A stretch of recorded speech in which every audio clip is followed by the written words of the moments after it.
ఆ గడుపులో అడుగు పెడితే తమ సమస్యలకు పరిష్కార మార్గం లభిస్తుంది అనే విశ్వాసంతో కాకినాడ జిల్లా నలుమూలల నుంచి ప్రజలు ప్రతి శుక్రవారం రాజ్యసభ సభ్యులు సానా సతీష్ బాబు కార్యాలయంలో నిర్వహించే ప్రజా దర్బార్కు తరలివస్తున్నారు. గత 40 వారాలుగా నిరంతరంగా నిర్వహిస్తున్న ఈ ప్రజా దర్బార్ కార్యక్రమం ప్రజల్లో విశేష స్పందన పొందుతూ నమ్మకానికి ప్రతీకగా నిలుస్తోంది.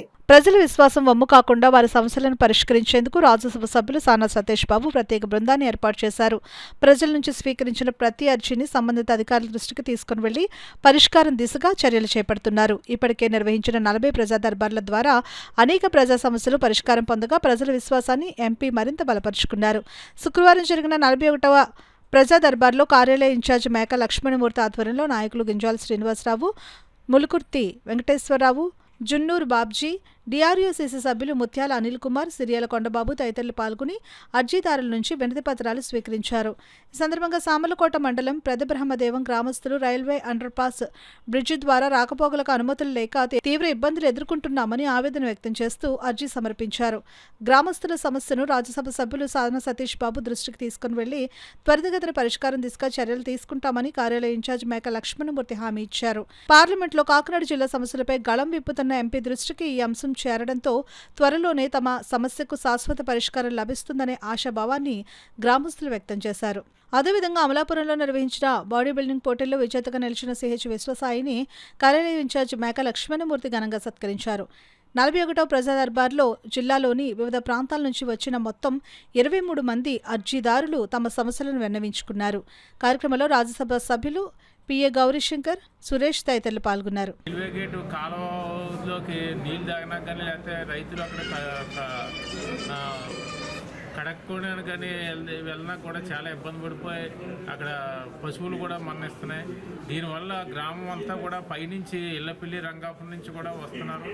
వారు కూడా అందరూ కూడా ఇబ్బంది పడుతున్నారు. దీనికోసం మా గ్రామంలో 334 అండర్ పాస్ బ్రిడ్జ్ ఒకటి ఉంది. దానికి రాకపోకలకి అనుమతి ఇప్పించమని మన రాజ్యసభ సభ్యులు సానా సతీష్ గారిని కోరడానికి మా గ్రామం అంతా కూడా వచ్చామండి. ఆయన ఈ సమస్యని పరిష్కరిస్తే వారికి మా పెదబెండం గ్రామమే కాకుండా పక్కన ఇళ్ళపిల్లి రంగాపురం కూడా గ్రామస్తులందరూ కూడా జీవితాంతం కూడా రుణపడి ఉంటారు.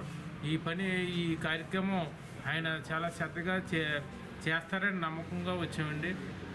వారికి ఈ సమూహంగా ఈ పని చేస్తారని మేము మా గ్రామం నుంచి వేడుకుంటున్నాం. మీరు అక్కడికి వెళ్ళి పెద్ద బ్రహ్మదేవం వెళ్ళి అక్కడ చూసి అక్కడ సమస్యను మరలా ఏ విధంగా ఉంది, ఎట్లా పరిష్కారం అవుతుందని కూడా సతీష్ బాబు గారు తెలియజేశారు. దానికి అనుగుణంగానే వచ్చిన వారందరికీ కూడా మేము తప్పకుండా ఈ సమస్య పరిష్కారంలో సానా సతీష్ బాబు గారు తీసుకెళ్ళి ఈ సమస్య పరిష్కారం అవుతుందని తెలియజేస్తున్నాము. వెంటనే వచ్చే వారంలోనే పెద్ద బ్రహ్మదేవం టీం మెంబర్స్ అందరం కూడా వెళ్ళి తప్పకుండా అక్కడ సమస్యను చూసి రైల్వే వారి దృష్టికి తీసుకెళ్ళి సతీష్ బాబు గారి ద్వారా రాజ్యసభ సభ్యులు నిత్యం ఆయన పార్లమెంట్లో గలం విప్పుతూనే ఉన్నారు. కాకినాడ పార్లమెంట్కి సంబంధించి కాకినాడ అభివృద్ధి కోసం గురించి అనేక కార్యక్రమాలు చేస్తున్నారు. ఆయన ఈవేళ ప్రజలు ఆయన పట్ల నమ్మకంతో అభిమానంతో ప్రతిరోజు కూడా ఆఫీస్కి వచ్చి ఈయన బాగా చేస్తున్నారు, ఏదైనా పరిష్కరించగలుగుతున్నారని చెప్పి ఒక చక్కటి ఆలోచనతో ప్రజలు వస్తున్నారు. వాళ్ళందరి నమ్మకాన్ని కూడా ఆయన గౌరవిస్తూ అనేక సమస్యలు పరిష్కరిస్తున్నారు. అనేక మంది అభిమానం తెలియజేస్తున్నారు. మరొకసారి ఈ సమస్యను కూడా సతీష్ బాబు గారి ద్వారా పరిష్కారం అవుద్దని నేను ఆఫీస్ ఇన్ఛార్జిగా విశ్వసాయినండి, మాది కాకినాడ. నేను ఇవాళ సానా సతీష్ గారి ఇంటికి ఆఫీస్ వర్క్ వచ్చాను. నేను బాడీ బిల్డింగ్ కాంపిటీషన్ ప్రిపేర్ అవుతున్నాను. సో నేను అమలాపురంలో వెస్ట్ గోదావరి డిస్టిక్లో ఫస్ట్ వచ్చాను. నా కేటగిరీలో నేను ఫస్ట్ వచ్చాను. సో ఇంకా ముందు కాంపిటీషన్ ప్రిపేర్ అవ్వాలని సానా సతీష్ గారి సపోర్ట్తో సో ఇంకా ప్రిపేర్ అవ్వాలని స్పాన్సర్ కొరకు వచ్చాను.